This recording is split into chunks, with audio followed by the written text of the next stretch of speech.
하나님은 결점이 있는 기도도 들으신다. 여기서 몇 가지 의문이 생긴다.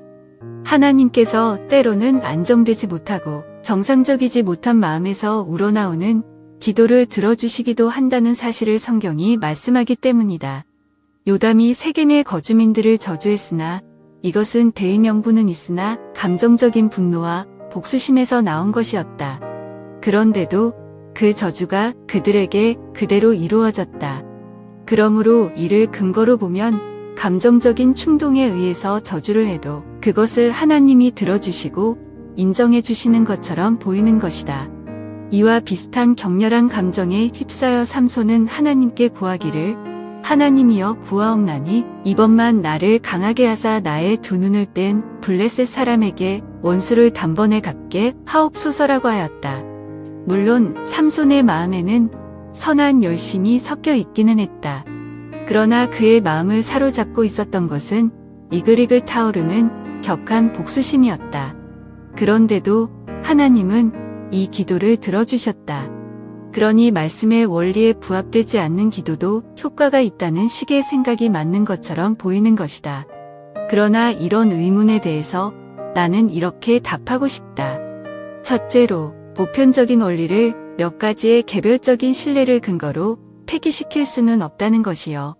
둘째로, 몇몇 개인의 경우에 때때로 특별한 사정이 적용되어서 일반적인 사람들의 경우와는 달리 취급되기도 한다는 점이다.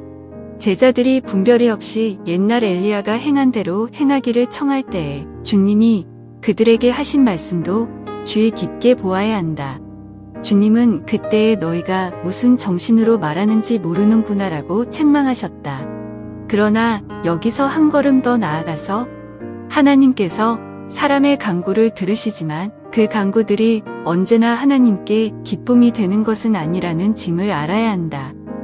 그런데도 하나님께서 허락하시는 이유는 그렇게 해야 할 필연성이 거기에 있기 때문이다. 실제적인 모범을 통해서 성경의 가르침에 대한 분명한 증기를 주실 필요가 있기 때문인 것이다. 즉, 하나님은 비참한 처지에 있는 자들을 도우시며 부당하게 고통 중에서 도우심을 구하는 자들의 탄식을 들으신다는 것이다.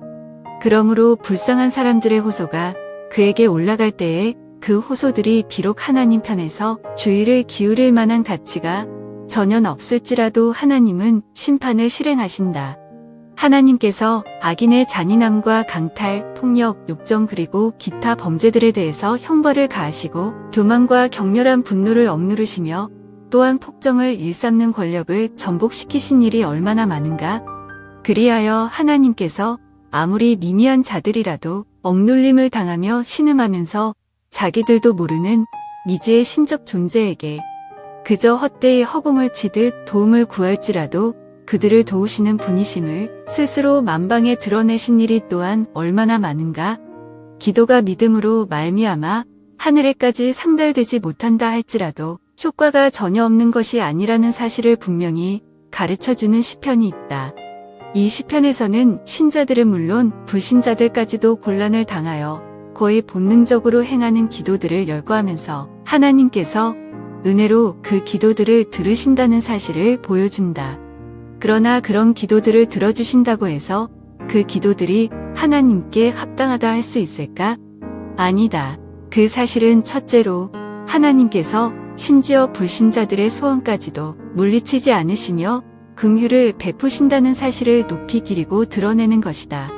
그리고 둘째로 진실로 하나님을 경배하는 자들을 격려하여 더욱 절실하게 기도하게 해주는 것이다.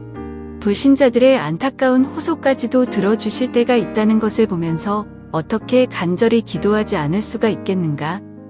그러나 그렇다고 해서 신자들이 하나님께서 부여하신 법도에서 벗어나거나 불신자들이 자기들의 원하는 것을 상당히 많이 얻는다고 생각하여 그들을 오히려 부러워하는 것은 있을 수 없는 일이다. 앞에서 본 바와 같이 하나님은 아합 왕이 겉으로만 회개하는 척할 때에 그것을 받아들이셨다. 그러니 하나님의 택한 백성이 진정으로 회개하고 하나님의 자비를 구할 때에야 얼마나 확실하게 응답하시겠는가? 아합 왕의 회개를 받아들이신 것은 바로 그 점을 보여주시기 위함이었던 것이다. 그러므로 유대인들이 하나님께서 자기들의 기도를 기꺼이 들어주시는 것을 체험하고서도 얼마 지나지 않아서 다시 죄악된 생활로 되돌아가자 하나님께서는 그들을 꾸짖으신다. 사사기에서 분명히 나타나듯이 그들이 슬피 울 때마다, 즉 그들의 눈물이 가식적인 것이었지만 하나님께서는 번번이 그들을 대적의 손에서 구원해 주셨다. 그러므로 악인과 선인을 구별하지 않고 모두 똑같이 햇빛을 주시듯이 하나님께서는 선한 뜻을 가진 자들의 눈물을 멸시하지 않으시고 위로하시는 것이다. 그러나 한편 하나님께서 그들의 기도를 들으시는 것은 사실이지만 그것은 구원과 관련된 것이 아니다.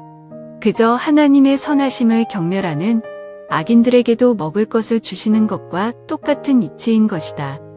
아브라함과 사무엘의 경우는 문제가 좀 더 어렵다.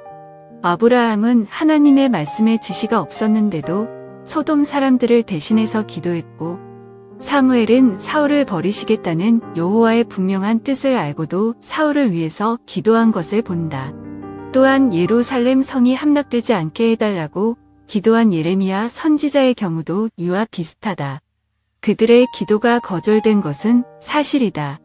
그러나 그들이 믿음이 없이 기도했다고 본다면 그것은 좀 심한 것 같다. 합리적인 생각을 갖고 있는 독자라면 다음과 같은 설명에 만족하리라 믿는다. 전혀 가치 없는 자들까지라도 불쌍히 여기라고 명하시는 하나님의 일반적인 원리에 근거할 때에 그들이 전혀 믿음이 없었다고는 말할 수 없다는 것이다. 물론 그 구체적인 경우에 그들의 소원이 응답되지 않았지만 말이다. 아우구스티누스는 아주 예리하게 다음과 같이 말씀하고 있다. 하나님께서 작정하신 바와 반대되는 일을 하나님께 구할 때에 성도는 과연 어떻게 믿음으로 기도하겠는가? 그들은 하나님의 뜻에 따라 기도하는 것이다. 하나님의 감추어진 불변의 뜻에 따라서가 아니라 하나님께서 그들에게 깨닫게 해주시는 뜻에 따라 기도하며 하나님의 지혜로우신 판단에 따라서 다른 방식으로 들어주시도록 구하는 것이다. 이 말이 과연 옳다. 하나님은 인간으로서는 도무지 깨달을 수 없는 깊으신 계획에 따라서 이를 이루어 가시는 중에 성도들의 기도들이 비록 믿음과 오류가 뒤섞여 있지만 헛되지 않도록 하시는 것이다.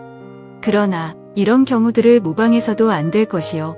동시에 성도들 스스로 변명거리로 삼아서도 안 될 것이다. 정도를 넘어서서 그렇게 하는 경우가 많이 있는 것을 부인할 수가 없다. 그러므로 분명한 약속이 제시되어 있는 경우가 아니면 하나님께 간구할 때는 반드시 거기에 조건을 덧붙여야 하는 것이다. 여기서 우리는 깨소서 주께서 심판을 명하셨나이다라는 다윗의 기도를 본받을 수 있을 것이다. 그는 자신이 세속적인 유익을 위해서도 기도하라는 특별한 지시를 받았음을 보여주고 있기 때문이다.